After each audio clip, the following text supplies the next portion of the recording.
Boy, do not be sorry. Be better.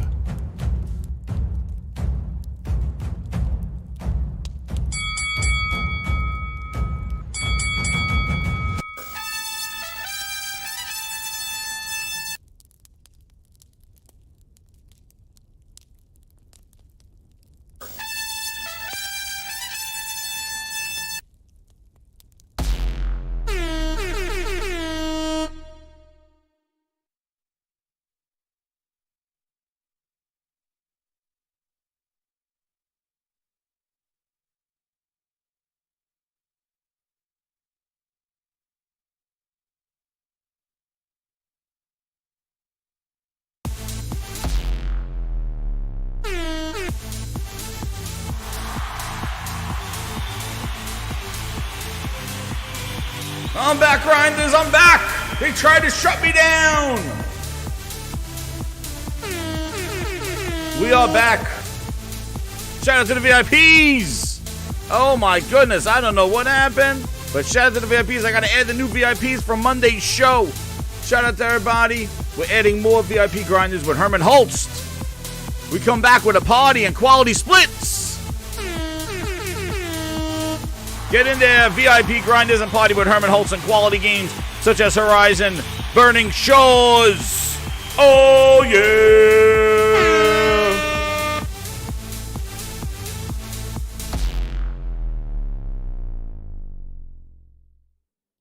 Now, the Game Night 123 says, Phil got you? Damn him.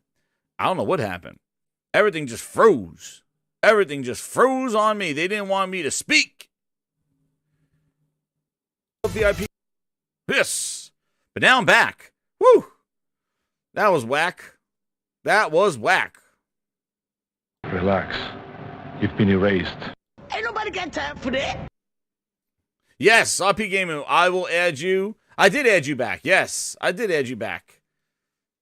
Booty got the coffee and the cream. So anyway, where was I? Thank goodness I didn't get into my rant about everything here. But as I said before, as I was saying, people, like, when I was saying about this stuff, Microsoft's positioning and this vision that they had about moving to everywhere and making their first-party studios be PC studios day one, and, uh-oh, it's doing it again. No, what is going on? Why does that thing keep lagging?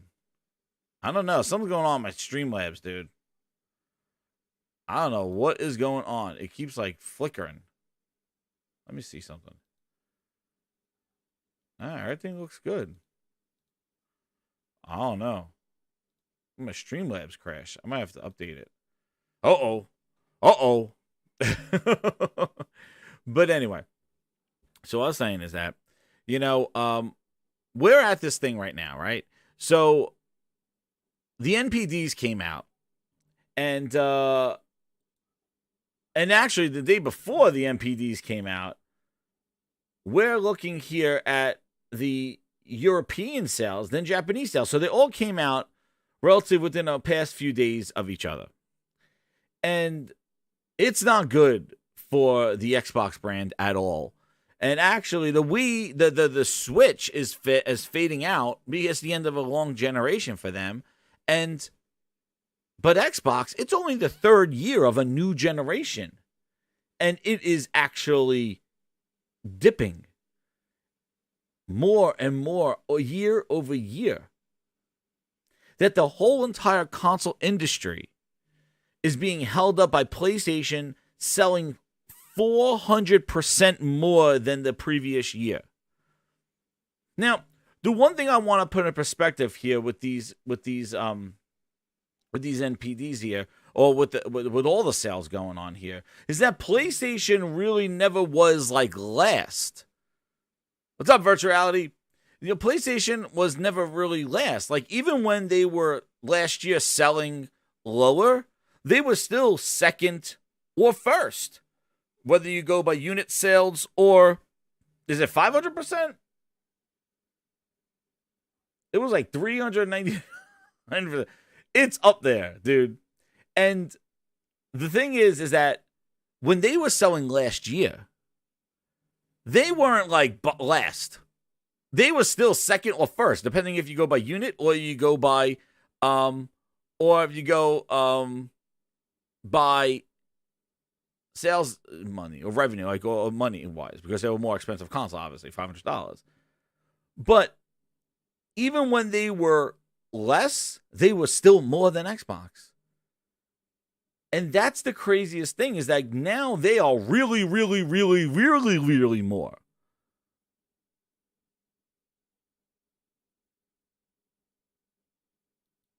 And I had them up here.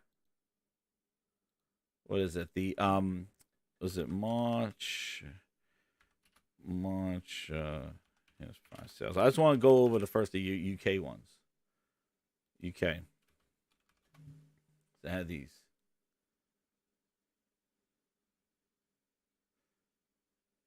So,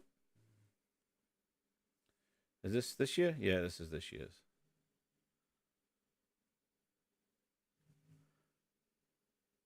Dude, that frog, man. Woo, that frog in Burning Shores. Let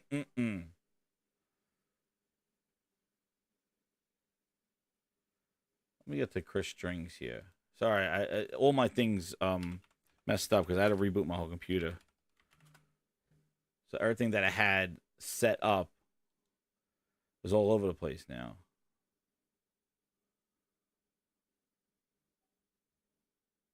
So just bear with me here while I grab the right numbers. The visual.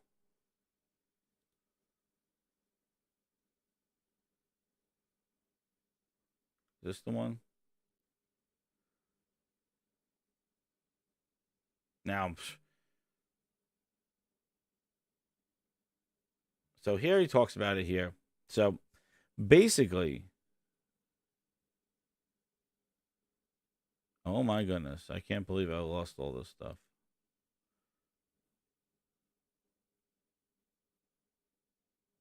Is this the one?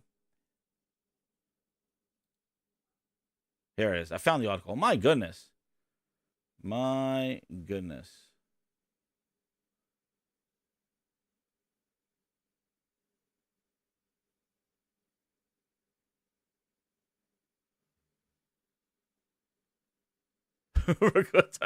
I know. I'm all over the place here because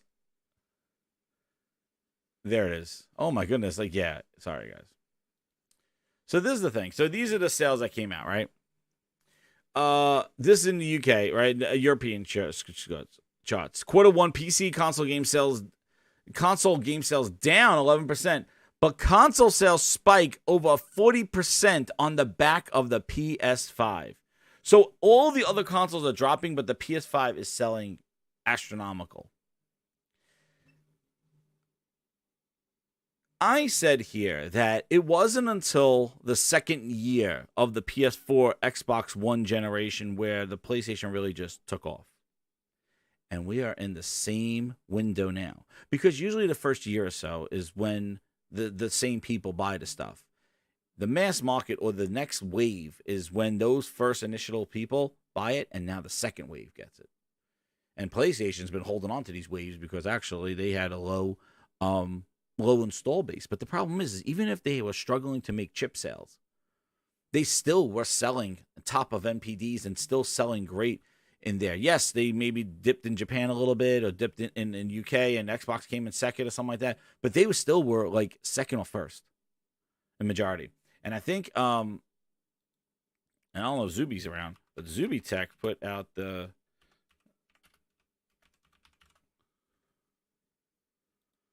Zuby Tech's been dropping some crazy stuff. Shout out to Zuby Tech.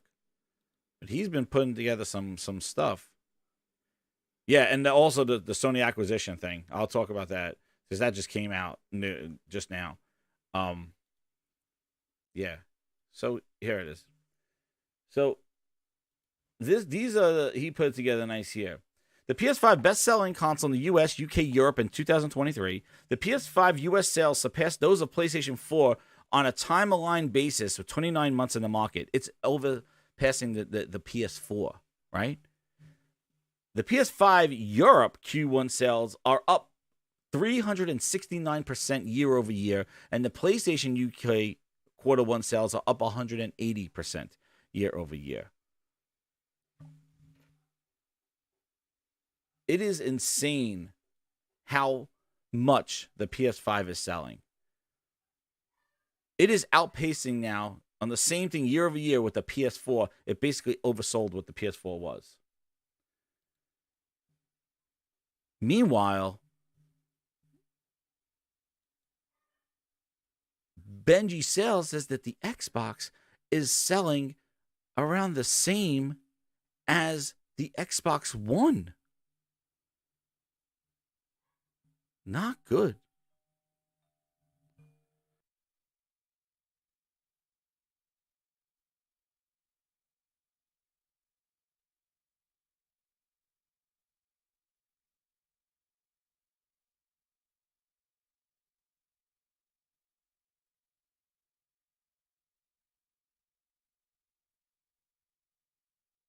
So the thing is that they're doing opposite on their pacing right now.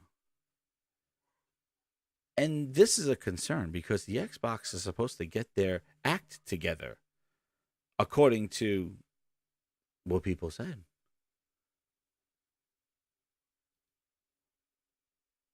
They were supposed to get their act together. And they didn't.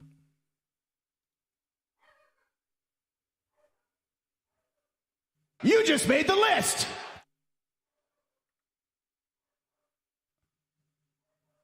Hold on, somebody at my door. Hold on, this is crazy. I don't understand what is going on.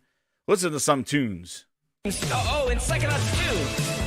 New games are coming fast. 12 minutes and 80s.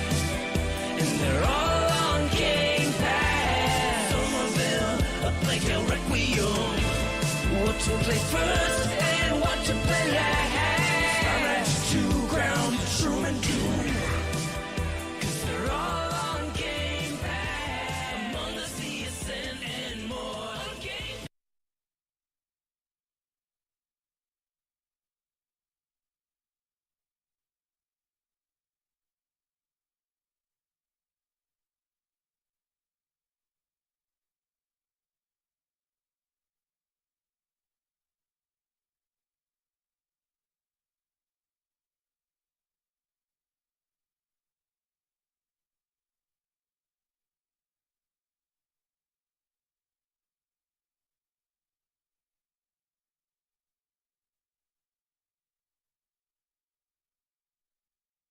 All right. Whew. Oh, man, it's been wild. They were trying to offer me some Game Pass. I told them to take it. Look at this. They still ringing? My goodness. So, the trends are going up for PlayStation and down for Xbox. And my thing is that how did we get here? Right? How did we get here?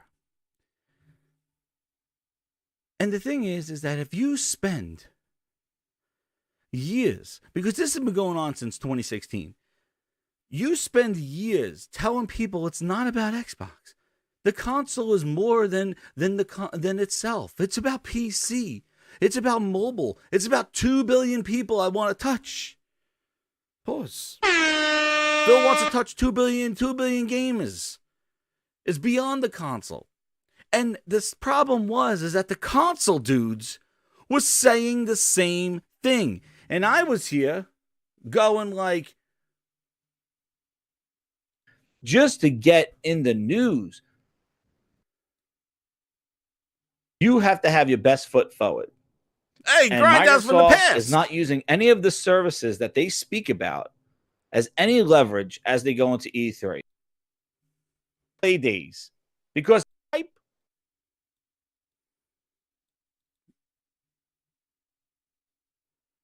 and just go, oh, that was an Amazon glitch.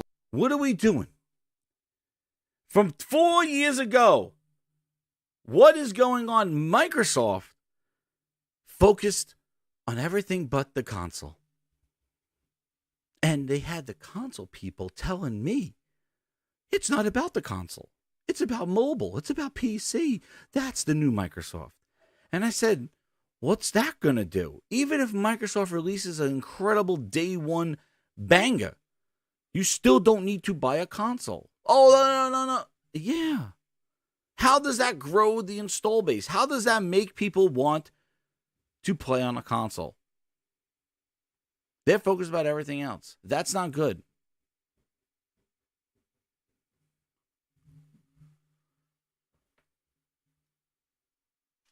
I'm ballsy. I don't take no shit from anyone. I smoke my stogie anywhere I want. I don't have to find a hideout place like you.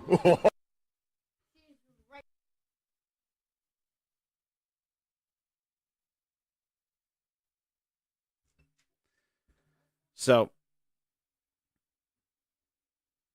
how long do you go around telling people it's not about the console? It's about all this other stuff. That's Phil's message. Because they just loved Phil. Phil was going to save Xbox. They trusted in Phil. And yet you don't see any growth. You don't see anything improving with the console. And then you wonder, well, why is Redfall at 30 frames? Why do they treat the Xbox like second-class citizens? Dude, you podcasting just as long before me, touting Xbox is not about consoles. You said it, but you're a console player.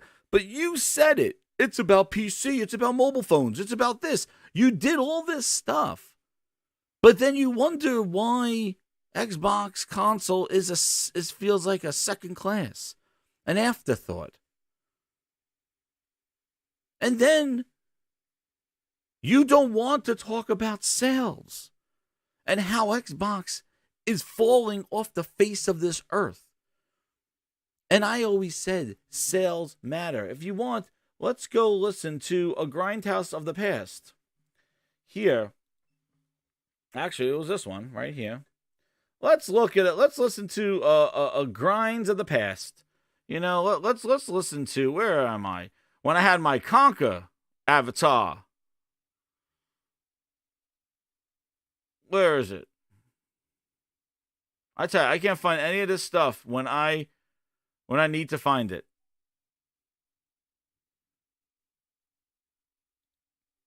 Here it is. Deal. And that's why when people say sales don't matter, or Microsoft not acknowledging their fans or trying to get back into the game, they have missed the fucking boat and they are out at sea. And they are never going to get back what they had with the 360. It's done. It's done. Nintendo's going to surpass them. Nintendo got Smash Brothers. Everybody's firing on all cylinders, everybody. The games are coming out. Nobody's complaining. Detroit came out. People are just playing it, having a good time. That game is incredible.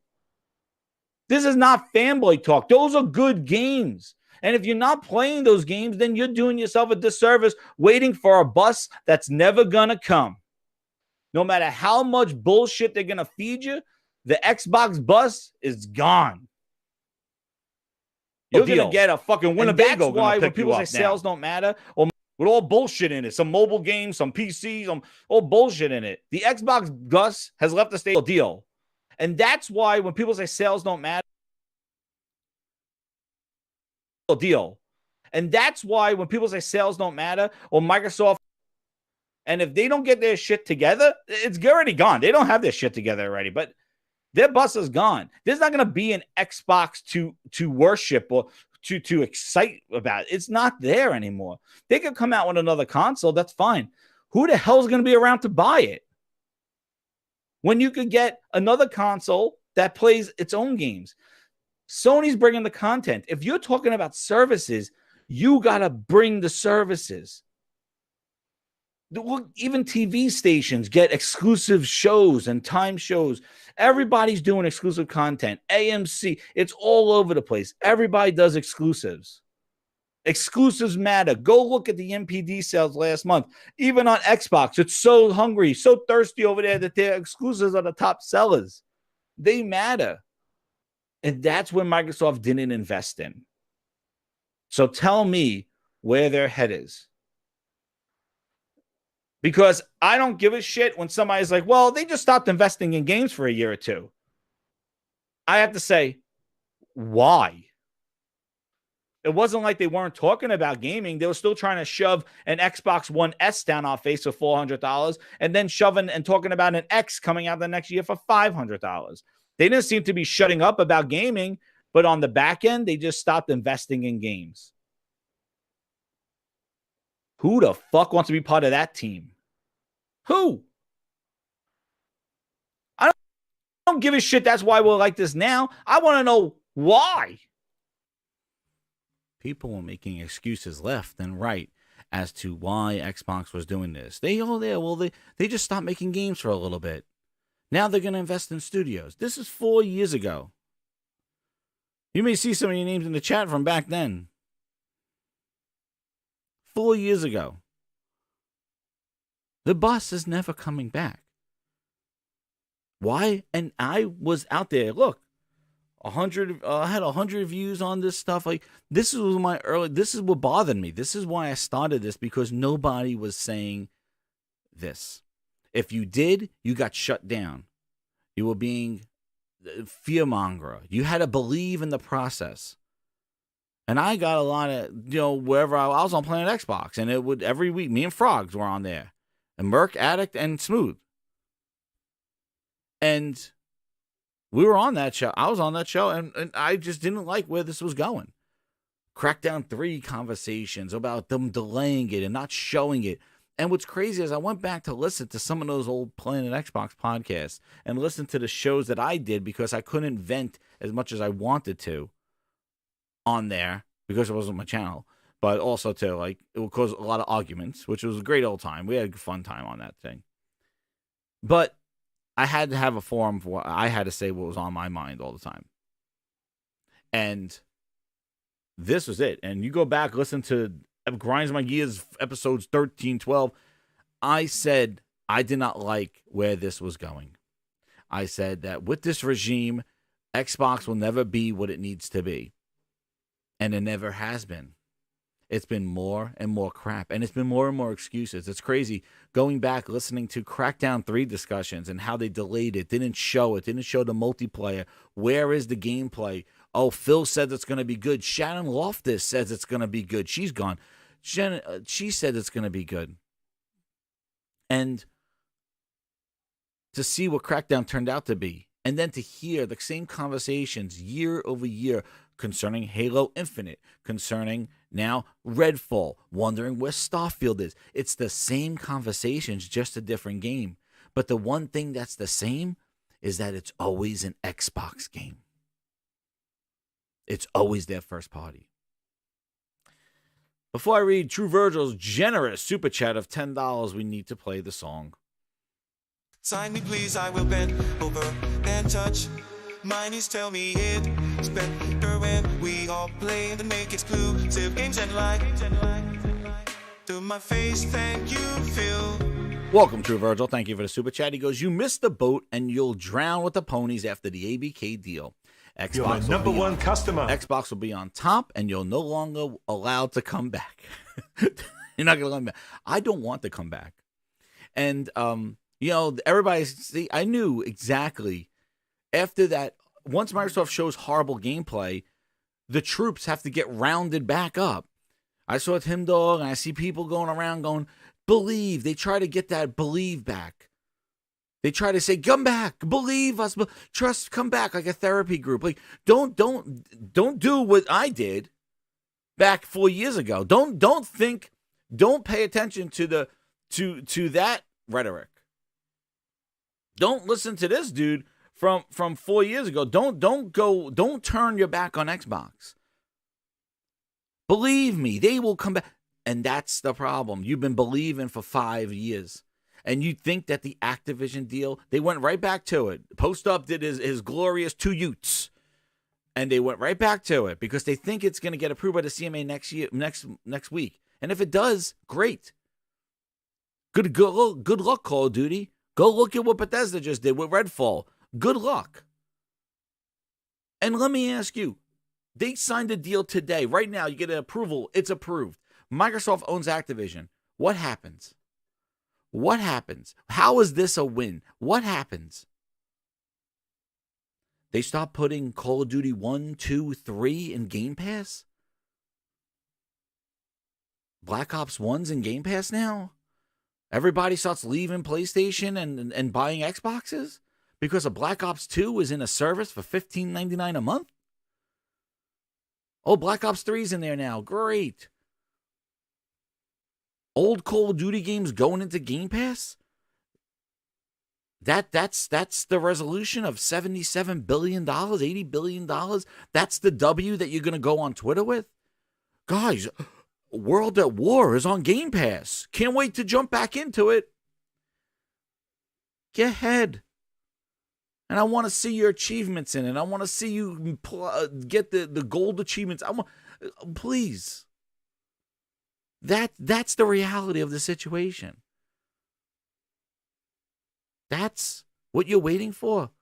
Old Call of Duty games in Game Pass? Hell, Sony has more Call of Duty games in their service than Microsoft did. So what is it? Yay, $70 billion, a year and a half of capping on Twitter. For what? We get Call of Duty. So does everybody else. Don't worry, next year it'll show. No, not next year. Well, the year after that, it'll be better. No. The year after that, it'll keep going. We get Call of Duty 6 years from now. Keep going. More and more people got Call of Duty. 7 years, that's the year, right? 7 years from now, no, keep going. A goddamn decade. Then you could say, we got Call of Duty in year 11. Dude, I don't even think the Xbox console will even be around in the next 3 years. Considering how it's devolving, it's selling in its third year 18% less. What is bringing it back? You think Starfield? You're my number one customer. You really think Starfield is going to bring back Xbox? Like it's going to sell the console like Halo did? Do you remember all the capping that you did where Microsoft puts games everywhere on day one, cloud, PC, and console? You're my number one customer. Remember that? Well, that doesn't mean people are going to go run out and buy an Xbox for one game because they don't need to. They could play wherever they want to play. Remember that? So tell me what you think the future of Xbox console is going to be. Nonetheless, look at Redfall. Does Redfall incentivize you to buy a console where it's played best? Is it played best on the console? Booty, you have anything to say?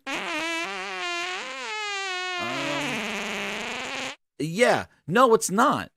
Actually, Redfall releasing in the state that it is, you would be better off buying it on PC because that's where you get all your frames and everything that you need in that horrible looking game.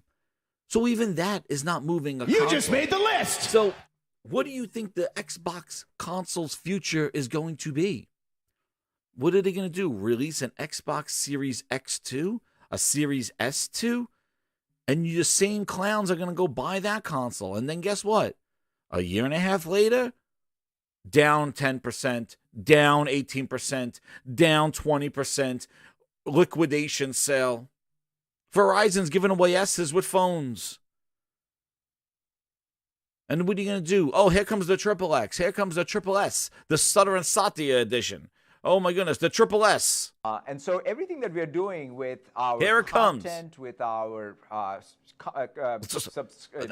trying to sell us the Series SSSS? SOS, that's what it is. The Series SOS. And the same clowns just keep buying the hardware. No games, just keep buying the hardware because you feel good. Makes you feel good. Goes to New Orleans, says, here, I pull this out of Matt Booty. Oh, damn. Here he pulled it out. Thank you.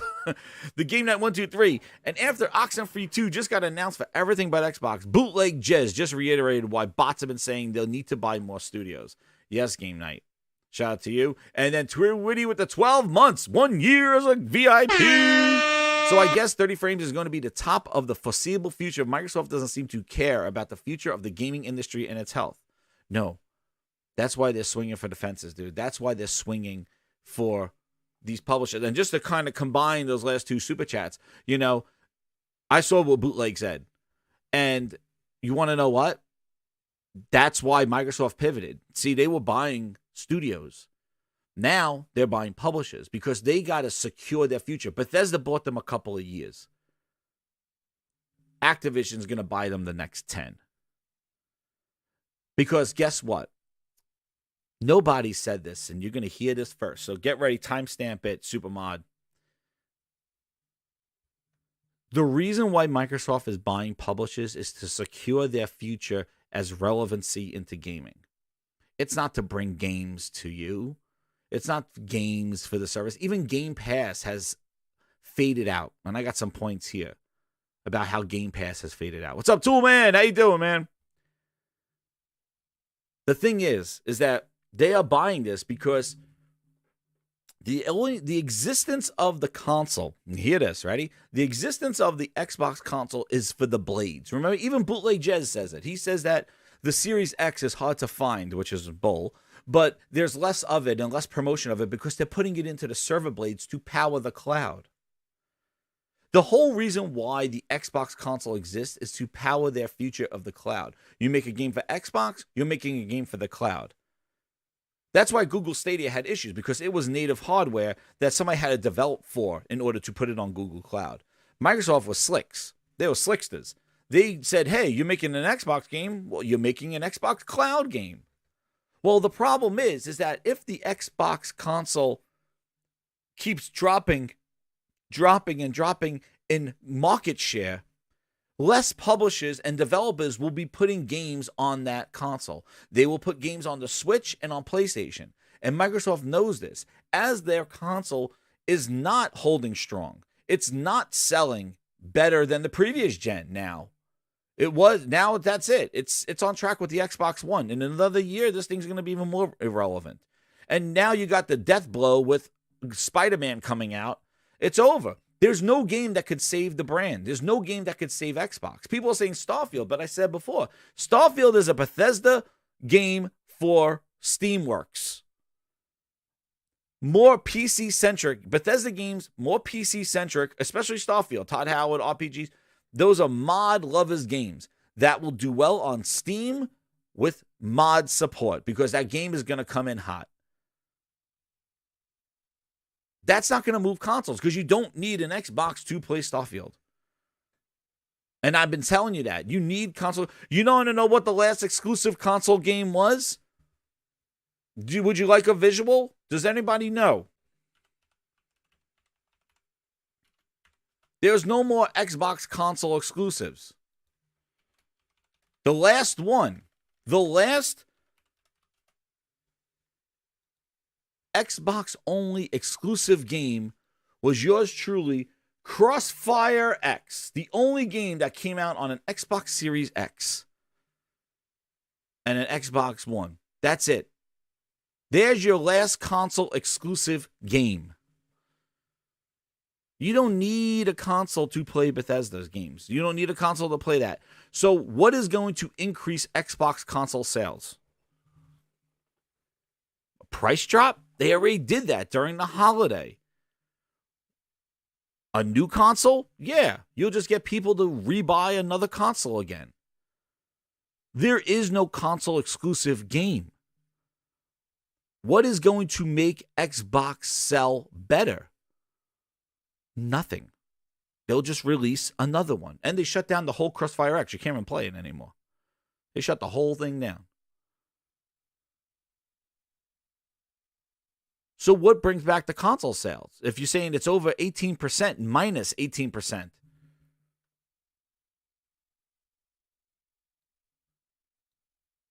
What we got?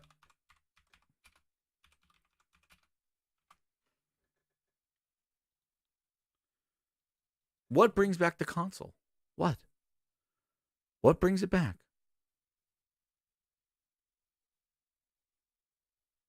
There is no game to bring it back. So people banking on Starfield to save Xbox. Hell, Halo couldn't save Xbox. Halo was the reason why Xbox even existed. And if that franchise can't save Xbox, nothing will.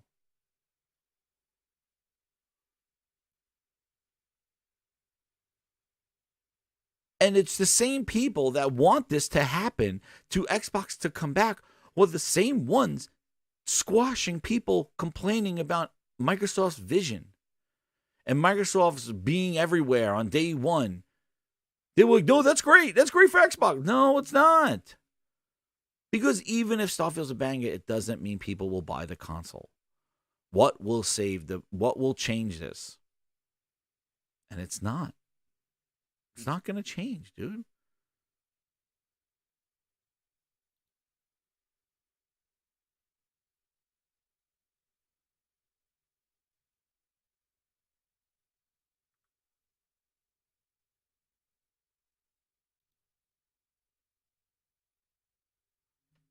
So what they got to do is they need to ensure that even if their console business fails, they still have people that will make games for their cloud. And that's the reason why they're buying the publishers. Because they can control that. Because if their console business continues to fail, people will skip, like you said, Oxenfree. Now, that's not a huge game, but the thing is that more and more developers, Square Enix seems to be fine with just dropping Xbox on everything.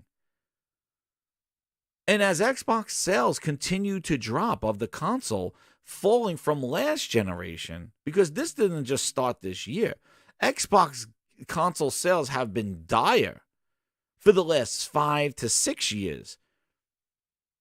They got a bump because they released 2 new pieces of hardware in 2020, but then that's fizzling out as well.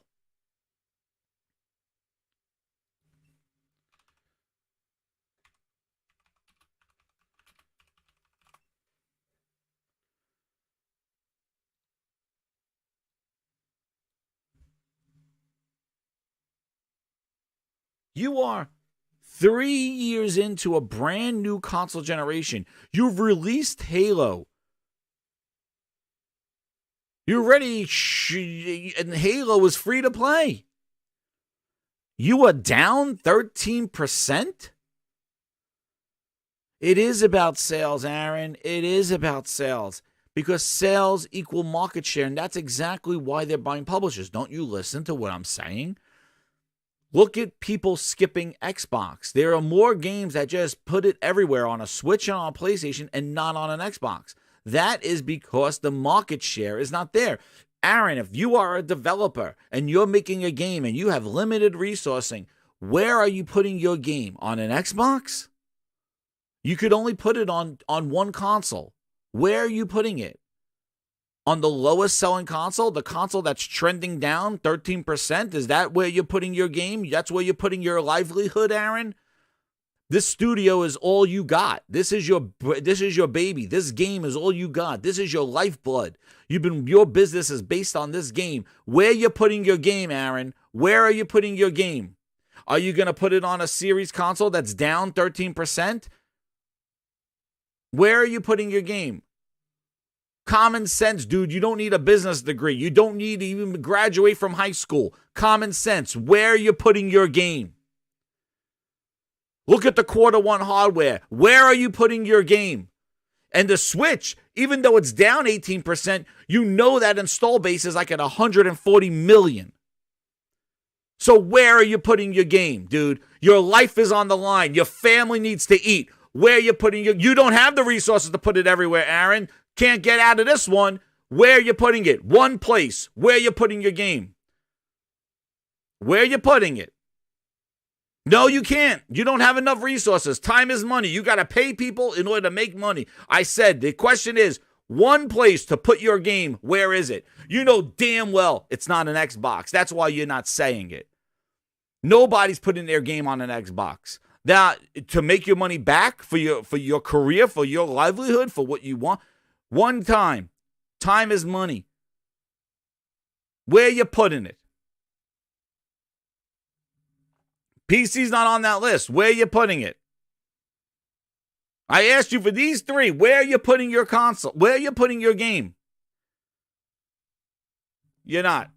You know damn well what the answer is. You just won't say it because everybody else is common sense, dude. You don't need a business degree. You don't need a law degree. You don't need to be Grind's Law. You're not putting it on a failing platform. You're not putting it on a platform that 3 years in is down 13%. The Switch has been out for friggin' 7 years, 6 years. 8, almost going on 10 years, the Switch, and it's down 19% with an install base of 140 million. There you go. He will not say PlayStation, everybody, but he says the Switch. But the point is that he's not putting it on an Xbox. I am doing more with less. Rustin feel he's the best. Now sign your chest, I and stir inside ya. Can't beat logic, dude. Listen to me. Common sense. Puts it on a Switch. We got him. Aaron gave an answer. Fine, put it on a Switch. But you're not putting it on an Xbox. Exactly why. You're not. So, sales, mind share, market share, it matters. You just pointed it. You just proved my point. You're putting it on a Switch because of the market share, because of the install base. If you could sell it on 140 million places or you could sell it on 20 million that are dropping, where are you putting it? You're going to put it on the potential to sell more. And PC, your game is going to get destroyed with Steam sales. And yeah, you can put it on Game Pass if you want. But guess what? Microsoft's going to tell you how much they're going to pay for your game. What happens if you believe your game is a hit? What happens if you believe that you sell your game, it's going to make money? Because if you recall, putting a game on Game Pass doesn't necessarily equal incredible revenue. You actually lose money sometimes because if Microsoft says, hey, we think your game's going to sell maybe 50,000, here's 50,000. And if your game could have sold more, you're in trouble. But the point is the sales matter. They always do. Because I'm going to tell you right now, Final Fantasy 13 launched day and date on an Xbox 360. Why? Because the 360 had the market share. So Sony games that usually, don't you remember this? I don't think you people are Xbox fans or even knew that the Xbox brand existed. When the Xbox original came out, it struggled gaining market share to establish itself as a viable platform to put games on it day one. Sony would get timed exclusives just naturally because of the PS2's install base. Right? So it took Microsoft until the 360 generation to get games like Metal Gear, Final Fantasy, GTA. It had the install base in order to get justified to get games day one the same day as PlayStation. You know, people think like Peter Moore,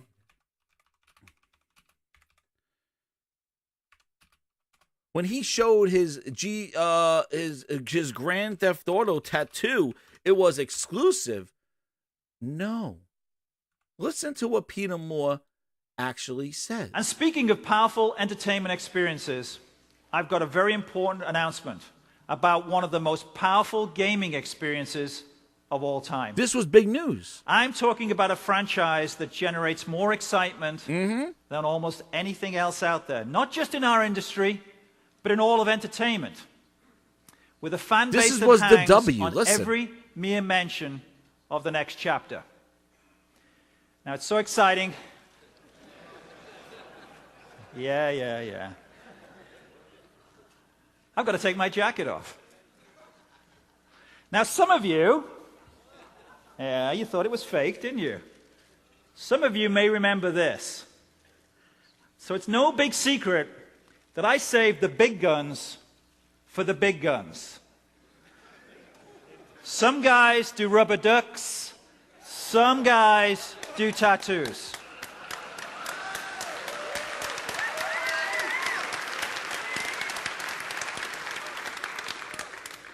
So what I'd like to show you is my new addition.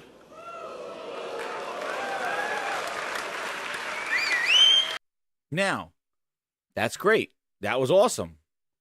But it wasn't about the content was exclusive. It wasn't about exclusivity. That was a big deal. Why? Tell us, Peter Moore.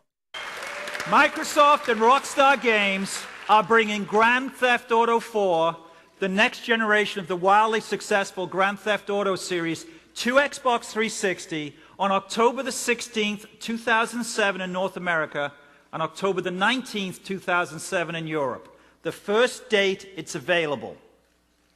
Few franchises have had... First day that was available. That was a win for Xbox because their market share never allowed them to get the big guns, the big games day one from Sony. Sony would get them. He says it right here. Had the profound impact on our industry, as has Grand Theft Auto. And we couldn't be more excited to have this available on our platform from day one. Oh. But it gets even better. From day one. That was a big deal. Now, the DLC was also added to that thing as well. But the point is that day one, it took them a generation and a half in order to get big games. Metal Gear, Final Fantasy, the big franchises that Sony had, to get the publishers on board to make games for Xbox. That was a W to get that game day one, because the previous GTA 3 was only on PlayStation for a long time before they ported it over to Xbox. They needed to get that mind share and sales. Sales impacted this. If the 360 wasn't selling, Rockstar wouldn't even waste their time with them. So, back to the initial point as to why Bootleg just says they're buying publishers. They're buying publishers to ensure that they have somebody that's willing to still make games for the Xbox, even if the console is going away. That's the point. Activision ensures that there will be somebody making games, at least something like as big as Call of Duty, if they could keep it like that, for the next 10 years, so that basically somebody would make games. Because if the series consoles continue to go down, the console keeps not selling. The PlayStation up 400%. It keeps growing and growing. Switch drops. The Switch 2, that goes over to PS5. Sony and Nintendo are duking it out. Sony and Nintendo are fighting it out. Where's the lamb sauce? And Xbox is the one out there in the streets with the flute. And remember me, Xbox. Meanwhile, Switch 2 comes out. PS5 selling. Here comes boom, boom. And Xbox is on the streets with this.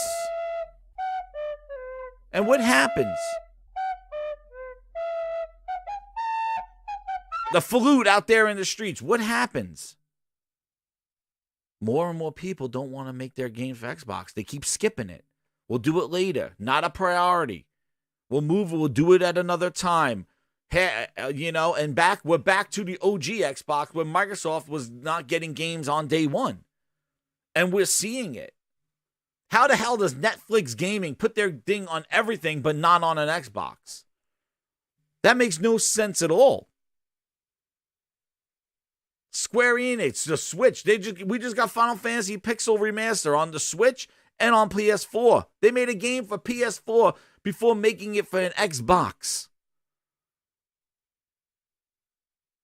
Oh, it's Square Enix. Dude, the problem is that Square Enix is thinking it's okay to do that. That's the issue. You could say, blame Square Enix for skipping Xbox.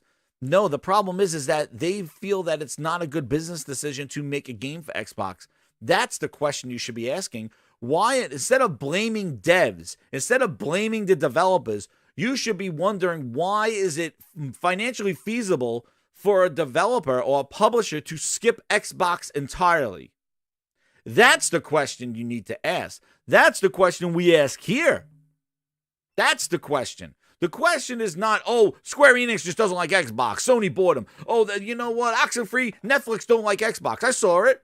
Oh, Netflix thinks Xbox is competition. What? Xbox is trying to compete with Xbox because of the mobile cloud. What? What? Xbox, Netflix sees Xbox as competition. That's why they're not putting Oxenfree 2 there? Huh?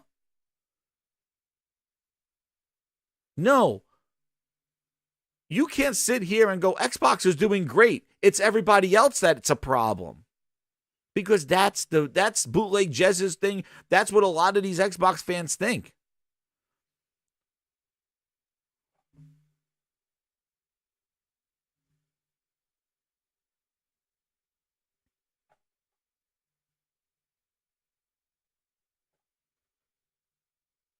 They blame it on everybody else.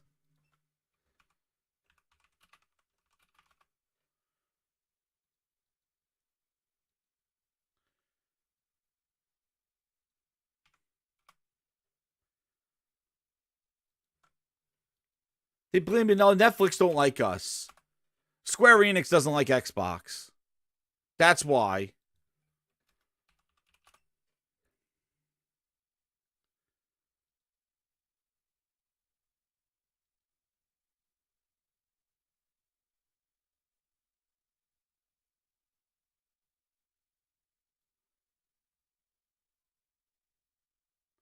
Man, oh man. I don't want to turn this into a beatdown. But Aaron, let me tell you something. Oxen who? And then the next thing you say is Game Pass is great? Well, I got some news for you, Aaron. And you don't get this at other channels when you go to other channels. I give you some goddamn music. Because this is what you deserve. Game Pass is great. Oxen who?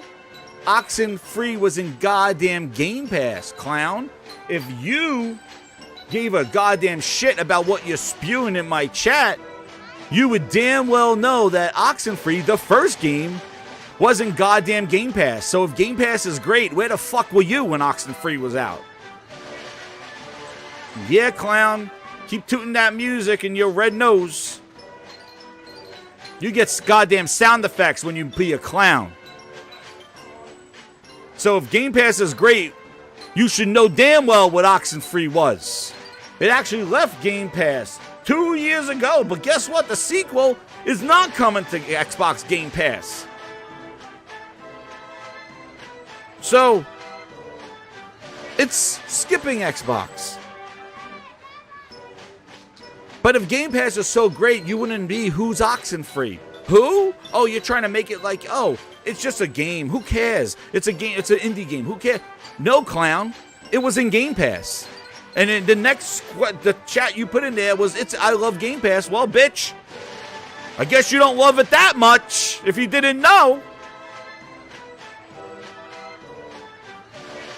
You get your goddamn clown music.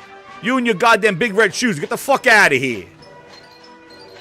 Dealing with this bullshit. Why is it skipping Xbox? Why? Why? Oh, because Netflix don't like us. Square Enix don't like us.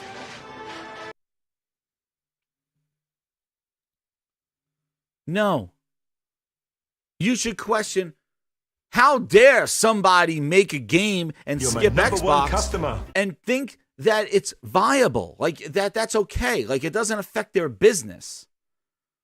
Twisted Sync with the 2, he goes, Xbox gamers don't buy games. It's that simple. Yeah. That's probably what they figured out too. So Twisted Sync. And that's exactly the point. That's exactly the point, Twisted. The thing is that how does Square Enix get away and not putting a game on Xbox? How do they think that Final Fantasy Pixel Remastered doesn't belong on an Xbox? How? I'll show you how. Right here. And what Twisted said, they don't buy games. Xbox games, where's Hi-Fi Rush? Game of the year. It's forgotten. Game of the year, Hi-Fi Rush. You think they forgot it in January. They're going to remember it in December. Hi-Fi Rush. Didn't even make an NPD, not even the top 20. But the flop Forspoken that supposedly was outpaced by Hi-Fi Rush, that's still up the top 20 games sold for this year. Really. Forspoken, which they will have the articles. Oh, it's outpacing Hi-Fi Rush. Game of the year didn't even make January or February NPDs.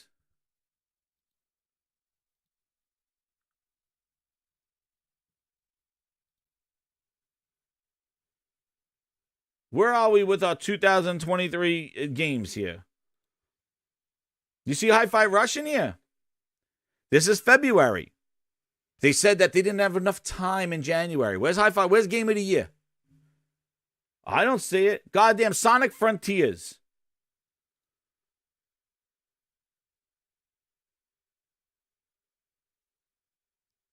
Well, maybe. Where's that Game of the Year? You're not buying games, dude. You're not buying them.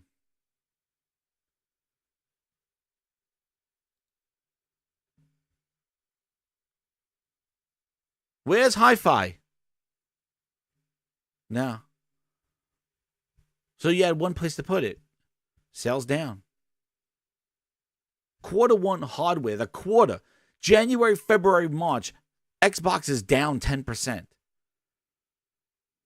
The PlayStation's up 365. And that's coming off of the highest December they ever had in PlayStation. So the question you should ask is, how does Square Enix, how does Netflix get away with not putting a game on Xbox and think that it's good for their business? Put it everywhere else but Xbox. How's that good for their business? No, instead you blame them and say it's Netflix's fault. It's not Microsoft's fault because Microsoft's doing great. No. It's proof that the Xbox sucks. It's proof that the Xbox is not selling enough to justify a game for it. That's what it's proving. You won't say that. But that's exactly what it's proving. It's proving exactly what I said. When you put your games everywhere, nobody cares about your brand. You don't care about Xbox. You killed the brand. And then the questionable quality that comes with games releasing unfinished, missing features, co-op delayed, frames per second delayed, performance modes delayed in your most powerful console. Now you don't even have a sales problem. You got a quality problem with your own first party. And like I said on Monday, if you're a third party game and you're going to put a game on Xbox, you see what they're doing and touting out Redfall. You have incentive to make your game have every goddamn mode possible? I don't. Because if you don't care, I don't care. If you don't care, I don't care. If you care to put out your first-party next-gen game for $70 without a performance mode on your most powerful console, well, guess what? I'm Mr. Third Party. I'm not prioritizing anything. If you're willing to put it out there like that, then guess what? I'm going to do the same thing. You can't. I saw what you did. Why do I have to make my game the best? That's where Sony looks at their game Horizon, looks at Last of Us, and they try to beat out each other. Oh shit, you think Horizon looks that good? Well, here comes my game. Oh, you know what? God of War, you think it looks that good? Well, here comes Spider-Man. And they kind of outdo each other because they're being better and better and better. And they're getting better and better and better. Where Xbox is going regressing. You got to demonstrate it yourself. If you're not taking advantage of ray tracing on a Series X, then nobody else will. If you're not taking advantage of the Hovis method, quick resume, smart delivery, all that bullshit, vapor chambers, Hovis methods, VVRSSSS vagina, whatever the hell they talked about. If you're not doing it, nobody else is going to do it. So you got a quality problem. And that stems from one thing. Because you could get away with it because of one goddamn service. Oh, and second us too. We'll put it in later. We got their money already. 12 minutes and Hades, and they're all on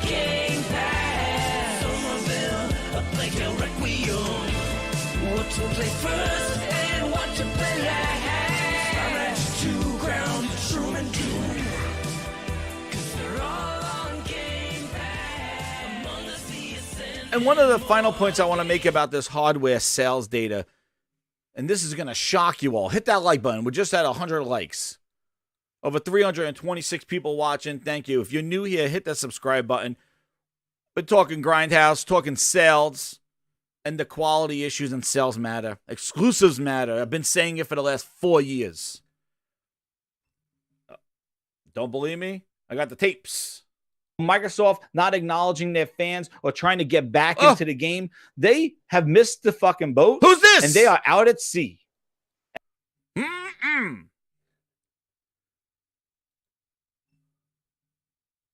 Xbox console is down, right? Let me tell you something. That is 2 consoles. PlayStation 5 is outselling 2 Xboxes. Now, that's a problem. The rumors are true. We have received a small quantity of the action figure known as Turbo Man. I am not going to ask you people to be quiet again. Do you hear me? If you're not one of the lucky few, we have plenty of Turbo Man's faithful pet tiger booster in stock. We don't want it! We don't want it! That's 2 Xboxes. That's a Series S and an X. And the one thing I wanted to point out here with this is that Microsoft made a on paper, $500 console that's more powerful than the competition. They made a $300 weaker console at a low price point, entry price point. They pigeonholed the PlayStation in between.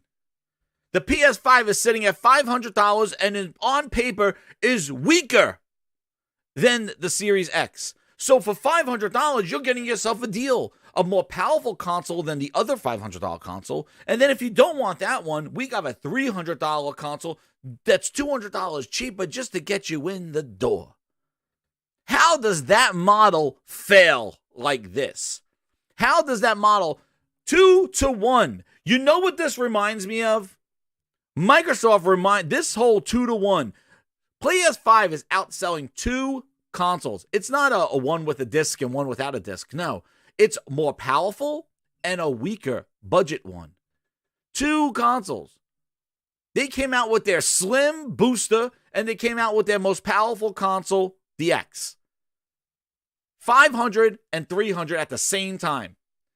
And how's the PlayStation outselling a 400% over 13%? 2 consoles. PlayStation's beating out the S and the X.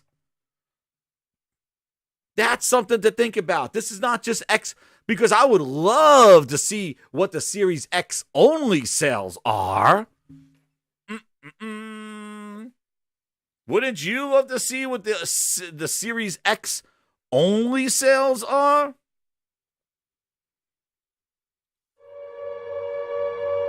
Heaven forbid if they share those.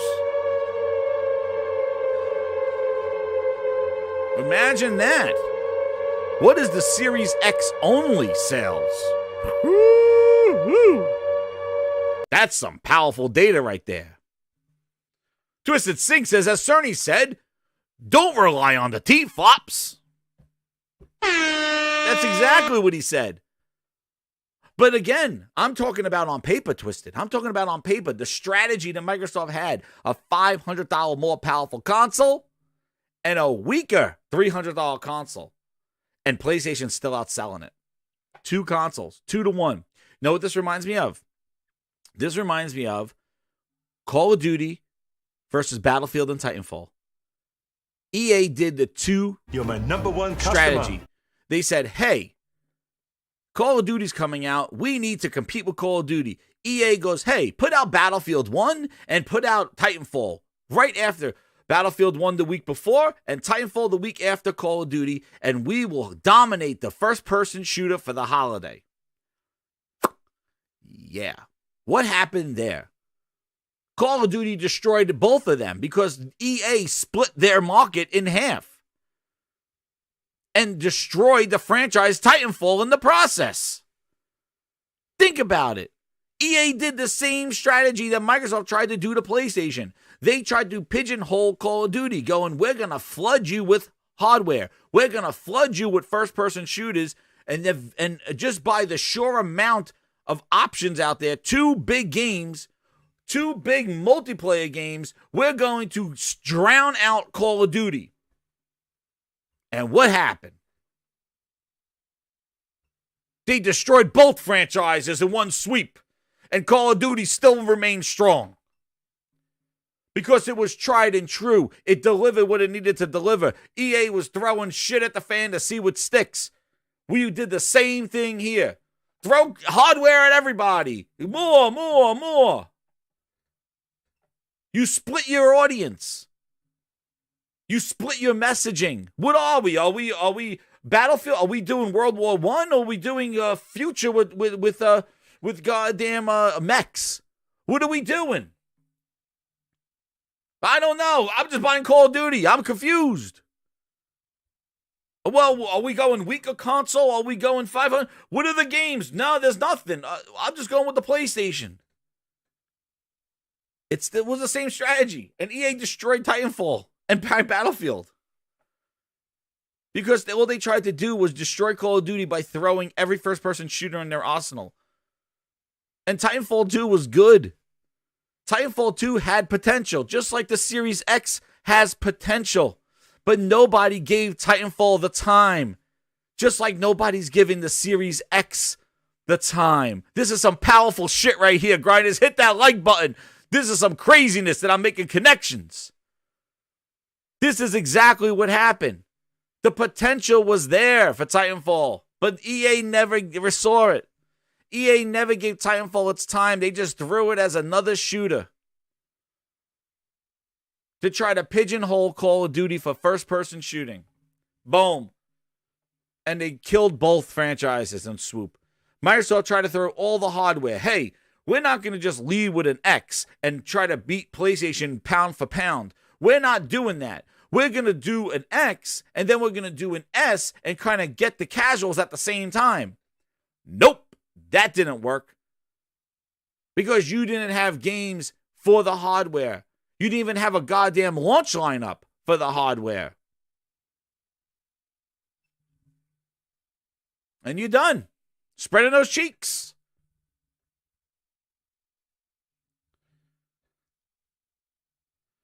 Split your audience. So PlayStation's beating 2 consoles there. And Microsoft tried to do the approach of you buy an S and then you'll buy an X later on. How that going for you? Because now you would think 3 years into the generation, all those S owners will be upgrading to an X, right? So Xbox console sales would be up, right? Because all the people you got in the door with the S at the beginning, because that was what's available, are now upgrading to the X. You know, I like a slogan here. Here it is. You probably heard it before. Buy nice or buy twice. Yeah. I probably bet that people were buying S's to hold themselves over and then go buy a PlayStation 5. But Microsoft thought they were just going to buy an Xbox. There was no ecosystem, dude. What ecosystem? You have no games. You don't even have gameplay.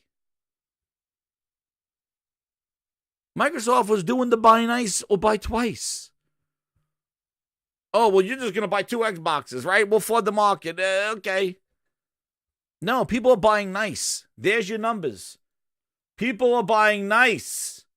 They're buying 400% nice because they don't want to buy twice. They don't want to buy a booster because they really want Turbo Man. They don't want to buy booster. They want Turbo Man. So guess what? They're buying Turbo Man and they're good. They're not buying booster and then Turbo Man. They're buying Turbo Man. You buy nice or buy twice. And the PlayStation's pretty damn nice. The other thing that Grindstamps predicted here.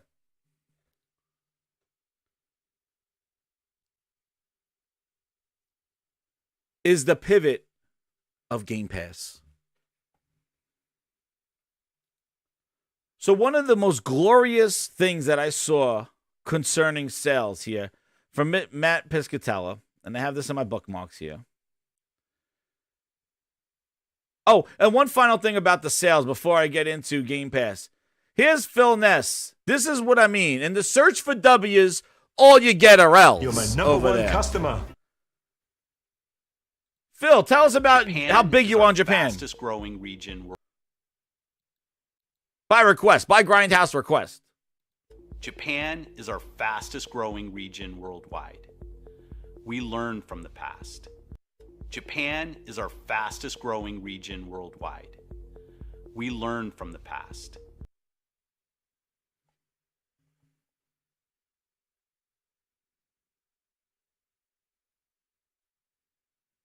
Hold on.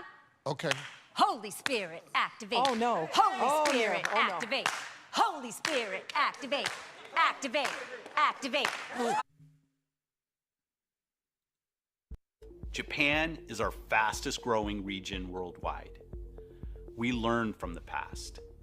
Japan is our fastest growing region worldwide. We learn from the past. Shit.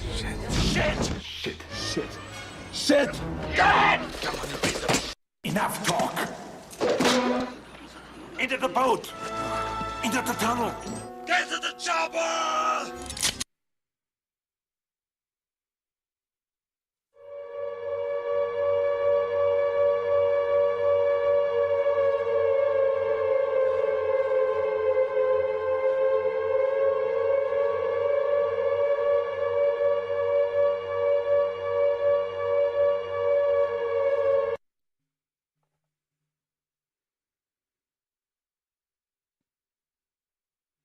Like I said, 2 consoles. The X, it's fighting for its life right now. It can't even be a yes.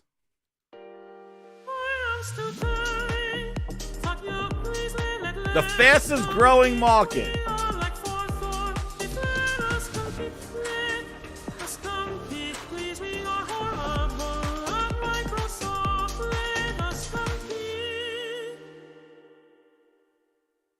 The fastest growing market.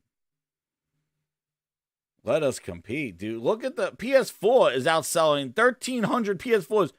Look at this. And Activision's going to change this. On Tuesday, all of a sudden, these numbers here are going to turn into thousands with the Activision deal. Are you people really thinking that? Really? Are you listening to that flute? Are we listening to the flute?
Growing region worldwide.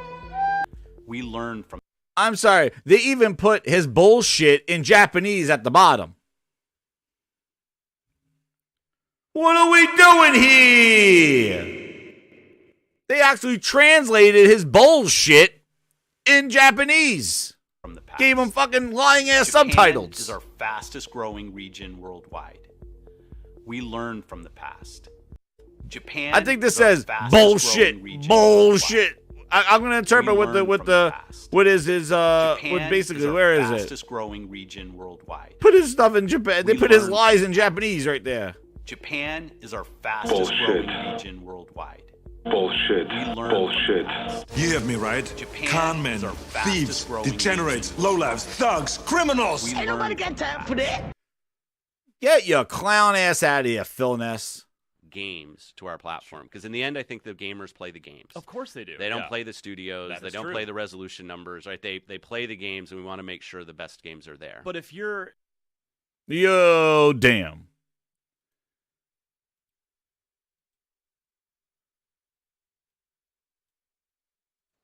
So tell me where their head is. That's what they did with Windows Phone, because they could not get Stockholm Syndrome. Like, not Stockholm Syndrome, but just and then they go, the next one, they're like, oh, and an RPG one is coming in spring 2019. The trifecta of Pokemon. They got what excites me. And sitting on Xbox until the days of PlayStation of last year, I was bored as hell. All of them are playing for free. You would. But the other thing that this was what I was referring to here about Bootleg Jazz saying they have to buy everything to that's why they have to buy his stuff as a preventive measure so people can't block content from them, dude. It's because Xbox sucks and nobody wants to make games for them. That's what it is. But anyway, this is probably the craziest thing right here. This is what I really wanted to hone in on, because I'm gonna play the line that you hear for all the new. We got over 300 and so people in this thing, almost 400. Oh my God! Thank you. Hit that like button, everybody. Subscribe if you're new, because this is some powerful stuff right here. I'm gonna tell you. Listen to the Phil Ness here. Microsoft made a pivot. They tried to say Game Pass was the future. Game Pass was this. It's all about Game Pass. It's all about Game Pass. Where's Phil? Phil says Game Pass is the future. Right? Game Pass is the future. He said this, I think in 2019, 2020. What did he say? Here it is. There it is. Where is it? Oh, no, is this his interview?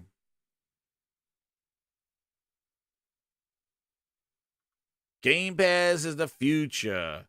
Phil, tell us about Game Pass is the future. We need some Phil Ness right now. An Xbox showcase without a bunch of green light. Let's hear him. Phil Ness. And Phil Spencer. Here. Let's get him. Future of Xbox. They always ask him.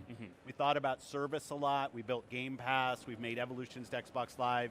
And I definitely heard the feedback on our first party. You need to build a stronger first party. I want more diversity in the kind of games, new storytellers. So I feel great about getting to come here to XO in London, which is awesome. 2019! And get to show so much work from our studios, and as you said, including 3 new games. But I really think about all 3 of those things. It's not moving from one to the other. All 3 have to be hard at work on all of those, and we need to do great work. Are you considering this sort of your games show for now, and then I would be remiss if I didn't ask if there is a Scarlet version of this kind of show coming at some point down the line? I think we'll actually talk about a couple more games before the end of this year. We have some things that we want to do. But yeah, we go into next year. We've said Scarlet, we'll talk about it next year. We'll have great game things to talk about there as well. But I think one of the nice things about this shift in terms of going from Xbox One X to Project Scarlet is you can play the games that you're playing today. You'll be able to play those tomorrow and on future hardware. Because he knew he had no games, dude. Customers this generation. As we came out with X, it was the same games that you were playing on One, just looking better. Who wants to play the same? But I also know people want to be excited about new stories, new characters on the new platform, and that's something we're focused on as well. Well, I'd love to talk about those new stories and those new developers as well. We're getting our sort of first, games from Japan that don't ship on Xbox. So I think I've now sat in every seat on the Delta flight This is from Japanese. Seattle to Tokyo. and I've spent a lot of time with the publishers there. And Phil get gone to come into the Japan. show and talk about Yakuza, talk about the full Final Fantasy or the Final Fantasy lineup, talk about those games coming to Game Pass, bring those stores. I have more work to do. There's no doubt about it. I got more work to But do. I'll say first and foremost, that philosophy comes from listening to what our customers are telling me and our teams. About He what went they to want on our Japan platform for and Final areas that we need to do Fantasy better. and Game Pass. And in terms of Game Pass, with regard to your Xbox Game Studios stuff, obviously right now we're seeing every single one of those launch on Game Pass. Is that something that will continue Absolutely. for the foreseeable future? Yeah, Is we're how it committed works? to that. Yeah. We're committed to our studios building games for our platform, and those studios and those franchises shipping day and date in Game Pass, and showing up so that all those players, the millions and millions of people in Game Pass, can play those games. We think about that really as the full Xbox experience. Like when somebody asks me about certain franchises, is this going there or is that going there? I think about Game Pass, Xbox Live, and our first party, and frankly the hardware that we build as the full Xbox experience. And we'll do things like xCloud and stuff that let you extend that Xbox experience to other devices. But it is really about our creative capability, giving services like Game Pass great content, and giving our platform and our store and our players great content to buy if that's what they choose, and enabling that content to go anywhere and people can stay with their... Is it Final Fantasy and Game Pass, dude? He flew to Japan. That was the last time Final Fantasy and Xbox was in the same sentence. Game Pass, Game Pass, Game Pass. Right? Oh, it's about Game Pass. Talks about games, don't show them. Talk about them. And then he did the Wall Street Journal. Right? Tell us about Game Pass, Phil. Tell me about the console's role in Game Pass. Let's talk about Game Pass a little bit more, since that's a big bet for Microsoft. How many subscribers do we have now? And it does seem like a really good deal for the consumer, but what about the Microsoft investor? How is this a moneymaker for Microsoft? Our last public number was 25 million subscribers that we've talked about. We get an update? Not right here, but we did talk about growth on PC. So our Game Pass subscription, not expecting everybody's following the video game market, is available on gaming consoles and on personal computers. And you can subscribe in both places. We're seeing incredible growth on PC. I think Satya Nadella, in our earnings yesterday, the CEO of Microsoft, talked about, I think, 130, 140% year-over-year growth on PC, which is really where we're focused. On console, I've seen growth slow down on Game Pass, mainly because at some point you've just reached everybody on console who wants to subscribe. And we don't see subscription, unlike some other forms of media that have really moved almost solely to a subscription business.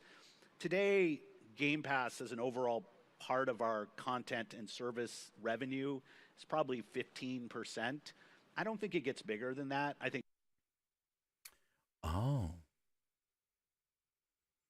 What did Matt Pescatella just say right here?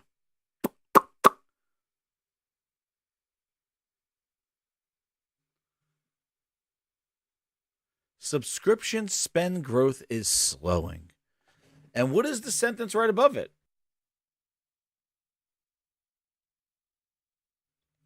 Big new games selling very well, just not enough of them. Market is stabilizing. Expect mostly year-over-year single-digit changes going forward. Engagement is returning to pre-pandemic levels. You heard how Phil said Game Pass on the console slowing. It's slowing because we've maxed out everybody that we can. Not because games are on the horizon and they haven't come out. No. People are done with subscriptions. People are subscription overload. And pandemic stuff accelerated that and made people realize the dependency on subscriptions. So basically, big games do still sell. Look at your NPDs. Look at the sales figures of like Hogwarts. I'm not even talking about exclusive games. I'm talking about Hogwarts, big games, Elden Ring last year. Games are selling. All right? So this race for the bottom that Microsoft tried to accelerate has fell on its face because gamers spoke up and said, no, we don't want to race to the bottom. At least most did. We want our hard-earned money to be put in great, amazing experiences. And we were willing to pay for those experiences. Exactly. I'm not talking just about Sony and Nintendo exclusive games. I'm talking about the industry with third-party big games. Microsoft is the one who tried to race down to the bottom, cheap-ass dollar bill Phil style, throwing anything he can into this service for a cheap dollar, and people really thinking that was going to be the MO of Game Pass. It was going to be like big games coming to their service day one for the low price of $15. Subscription gaming was the future because subscription gaming leads to cloud gaming. Well, 5G Ultra Band, 5G Ultra Cap, 5G is here and has gone. And nobody be playing those games on a cloud. As a crutch, as a cool bot trick, maybe. But as a sustainable console or mobile experience, no. There's too many variations there. You'd rather just play a native game on your phone or bring a native gaming console with you if you're going to game on the go. Then bringing a phone with some strap-on accessories and depending on your internet so you could try to get some like I played Horizon last night. Shout out to everybody that came through last night at Horizon Burning Shores, right? Who wants to play that on a phone depending on Wi-Fi? Dude, I couldn't even get a great picture with a connection to you guys. I could only stream at 1080-60 and still had artifacting. You'd even see the fidelity that I was seeing on my screen. Streaming the game to you. That kind of game, that kind of AAA game should be experienced on a phone? Nobody wants that. That game is not made for such an experience. You want to get through a level or do something like that? Maybe. In a crutch? Fine. Yeah, that PS5 handheld that does remote, that thing's trash. Who the hell wants to do remote play? Nobody wants that. You want native gaming. Nobody wants a potty trick. And have latency. Exactly, Twisted. And have latency. Nobody wants that. Now, if you make budget-looking games or indie games, and then they look like indies on your big screen and they're good for phones, then maybe. But nobody wants to take Gears 5 and play it on the go with that kind of aim that's needed. Nobody wants the Horizon. You think I would have fought that frog and aim the way I had to aim over my phone remote play? Dude, I'd hit those little friggin' battery cores. Do you think I could have done that with a phone? Even if I had the Rikishi or friggin' strap on. That's not the way the game is experienced.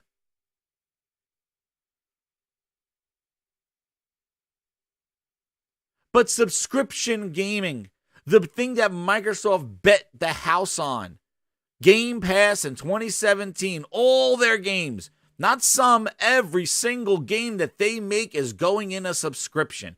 Every company they buy is going into a subscription. They threw the whole kit and caboodle in a subscription service. And subscription spending is going down. I know, Kratos. Redfall's not even out. 2 weeks. Hasn't gone gold yet. But I will talk. I want to mention something about Redfall. You brought up a good point with that.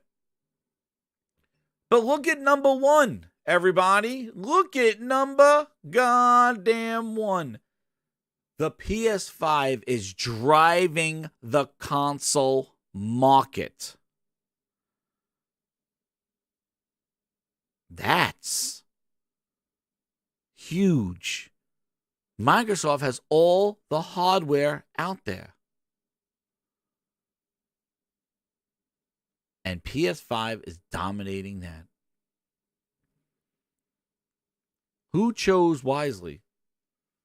Microsoft bet on subscription, bet on cloud, bet on 5G.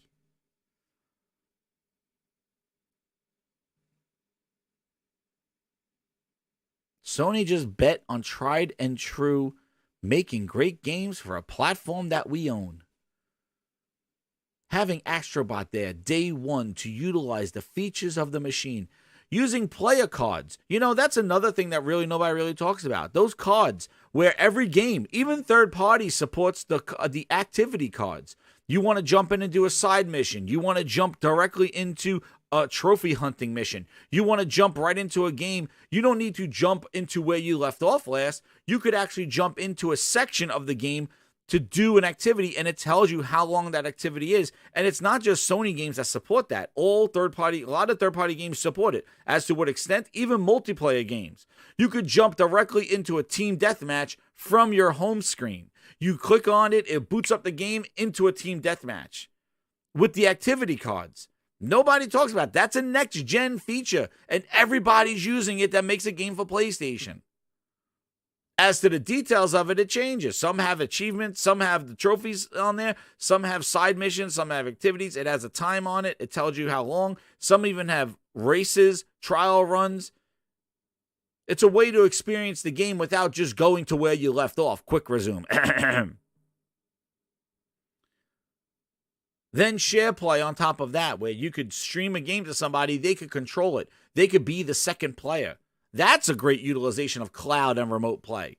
I use that all the time. My son uses it a lot. Games where his friends don't buy it. He plays wrestling, tag team wrestling like that in WWE 2K23. His friend don't have the game, so they just play share play, and his friend is the tag. It goes on the other team. That's a great implementation of trying out a game. You know, I see somebody playing a game, and I'm like, "Hey, Frogs, you're playing a game. Can I try it?" Or Frog wants to try a game. Me and him beat Gauntlet like that. Those are usable case scenarios. Hey, he's yelling and screaming. Oh shit! Oh my god! Oh my god! I'm like, Frog, what the hell's going on? He goes, check this out. He shares his screen. I got it in the corner, picture in picture. I'm playing my game, and I see what the hell he's yelling about. Shout out to Frogs. Not the frog I fought last night, but real frogs.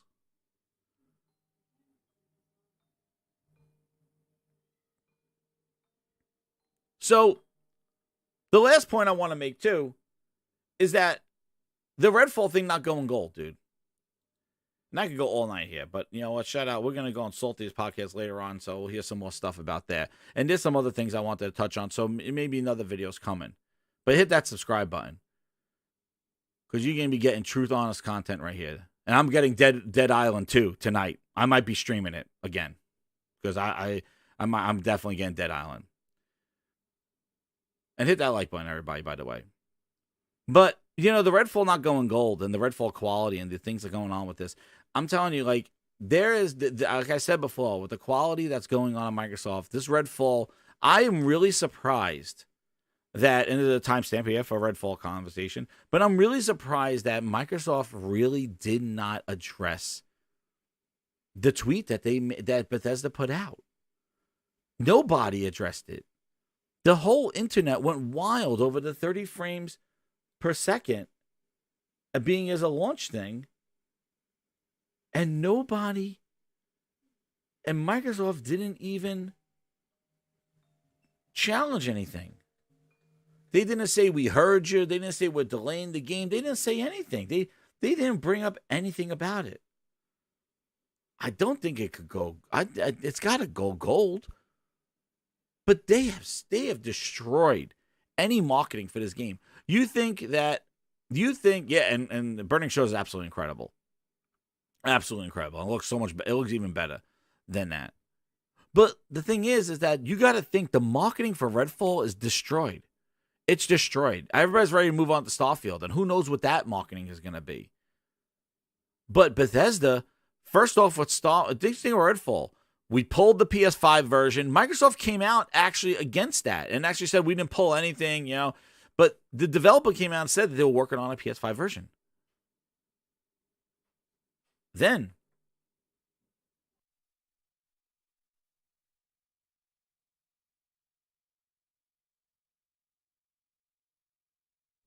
so they responded, but they didn't respond to the 30 frames.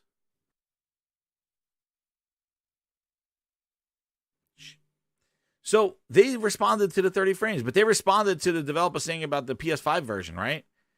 Then they have destroyed any marketing. Just think if Redfall tweets out like, bite back, everybody, and everybody's gonna be like, bite back at 30 frames. Like, the jokes write themselves. They have literally destroyed this game before it even has come out as an incomplete launch for a game that goes to Game Pass. This hurts Game Pass saying, hey, it's a crutch. Just put it in the service, patch it later. Hey, we could put half-baked games. Just look at Halo. We promised everything. Co-op came a year later, and then they canceled split-screen co-op. You could put half-baked games in the Game Pass and charge $70. Any marketing for Redfall is going to... And the game doesn't look that good to begin with. The gameplay looks boring. The game looks bland as hell. And basically, you destroyed this game. It's raw, Melissa. Yes, Chef. It's raw. How?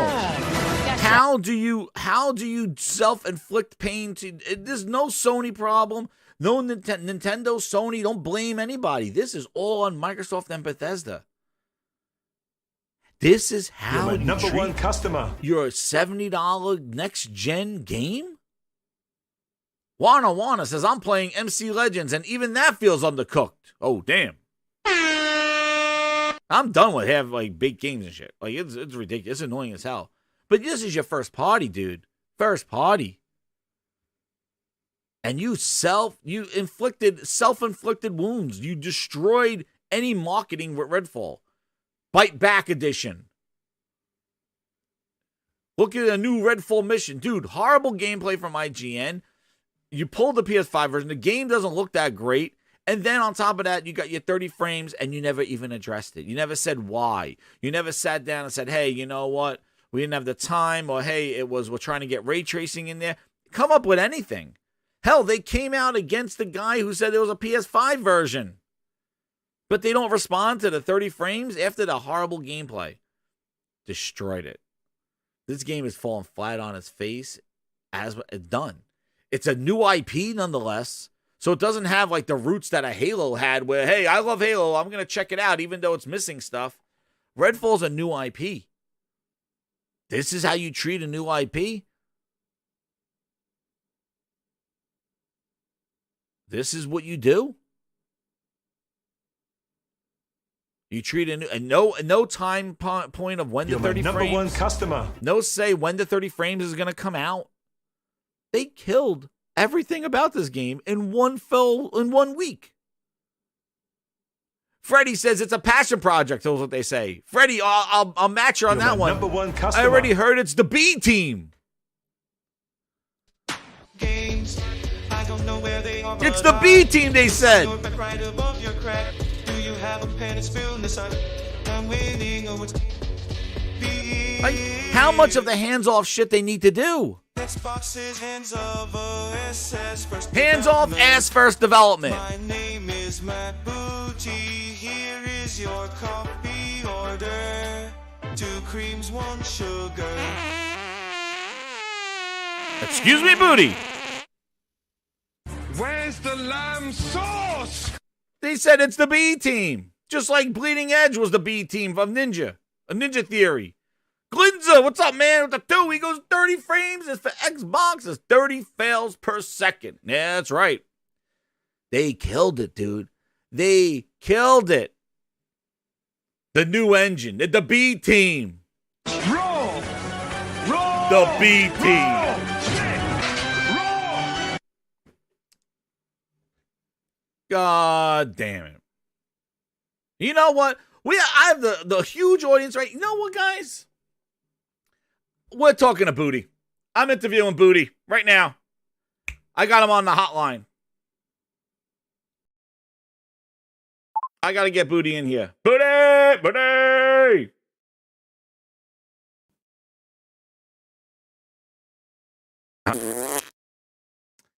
This is Matt Booty.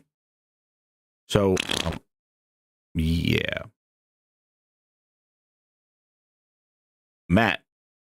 Booty. I go over to these studios and I try.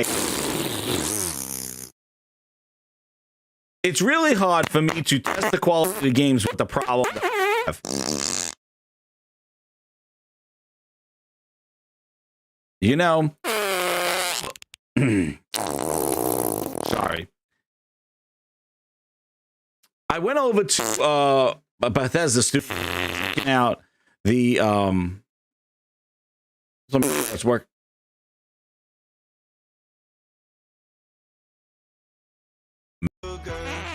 Killed it.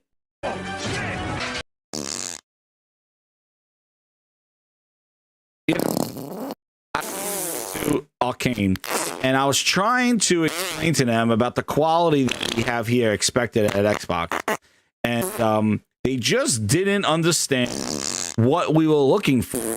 I went in there with the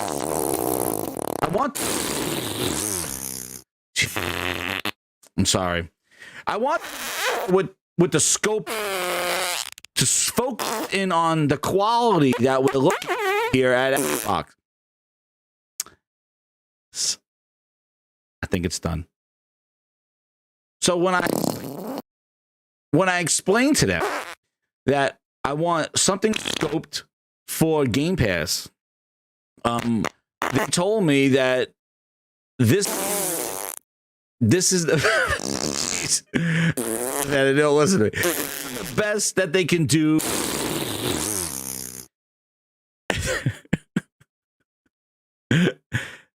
So the best I can do is 30 games at launch. And I said, hey, can you, it's really hard with the problem. It's so I said, okay, tweet 30 frames per second and we'll be good. But it's not going to be good. But we got the money from Game Pass, so it'll be good. Oof, that was rough. Ouch. So, foam, 2 sugars, and some cream. I don't want to get in your way. Booty is to deliver quality coffee. 30 frames. All right, I'm out. Take the 30 frames at launch. Yes, scoping. Sorry, I got to go back. I got to tell them what's going down. All right, I'll tell them 30 frames, nothing more. Thank you.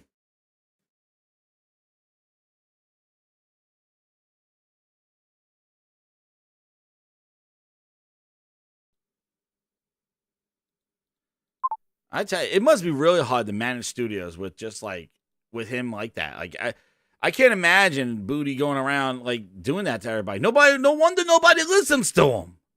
I can't keep a straight face. Like how do you listen to him? He probably stinks up the place. How? How do you take somebody that's doing that? How do you? He talks about scoping. God damn. Booty need the explanation about that quality. Holy shit, he need explanations on there. But, I think we need one more thing. Yeah, look at that. I lost nobody liked all the farts. They all left.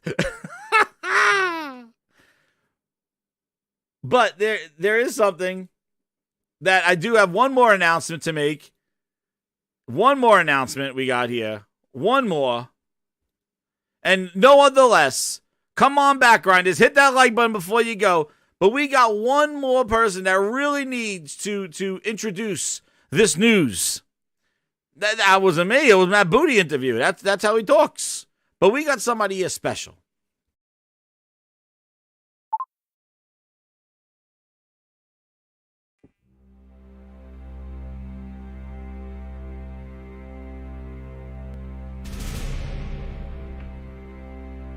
Hello. This is Jim Gordon Ramsay Royer, and I'm here to welcome a new member to the PlayStation Studios family. Now, when I've been crying around trying to delay this deal, I said, Call of Duty is very important to us. But at the same time, I knew that Microsoft was desperate, and they needed Call of Duty more than I did. So what I did was I finessed them. I gave him the Filmus. I said, take Call of Duty, and pretended I didn't know I wanted it. But I was signing my own studios. Welcome, Firewalk Studios. Here is my sidekick, Herman Quality Alts. Firewalk Studios contains a group of people from Bungie, 343, and Destiny, and Call of Duty. A first-person studios working on a AAA game, multiplayer focused. Just the thing our PlayStation needs. So, while I go crying in the streets about Call of Duty, just know I'm just stalling you out. So, 400% year over year, God bless PS5. God bless the PSVR 2. And God bless high quality games such as Horizon, Burning Shores. Thank you, everybody. This is Jim Gordon Ramsay signing off, welcoming more quality studios to the PlayStation family. Thank you, and God bless the PS5.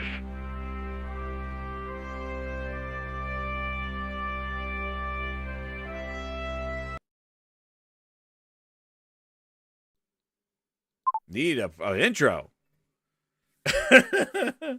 Yeah, so they signed the studio. This is not the other studio, Fire Sprite, that made the Horizon Call the Mountain. This is Firewalk Studios. This is a studio that's built from some first-person shooter studios. So we'll see. They're making a AAA multiplayer game. We'll see, but pretty damn interesting. You know, we will see where it's going from there. But quality, it's all about games, and yep, we'll see. So everybody, hit that like button. Thank you again. I'll be on Salty's podcast. We think it's Woolie's last show. So, you know, shout out to Woolie. We'll be on there saying goodbye to Woolie. And hit that like button on your way out. And check us out tonight at the Salty's podcast. I believe it's at 7, 8. Salty, which one? Hey, Salty's in the chat. Salty, I think we haven't done one in a while. I think it's at 8. 8 o'clock tonight. We'll be over there. Shout out to everybody. Hit that like button. Subscribe to the Grindhouse. Even I get the Xbox trolling guys, man. It's all good.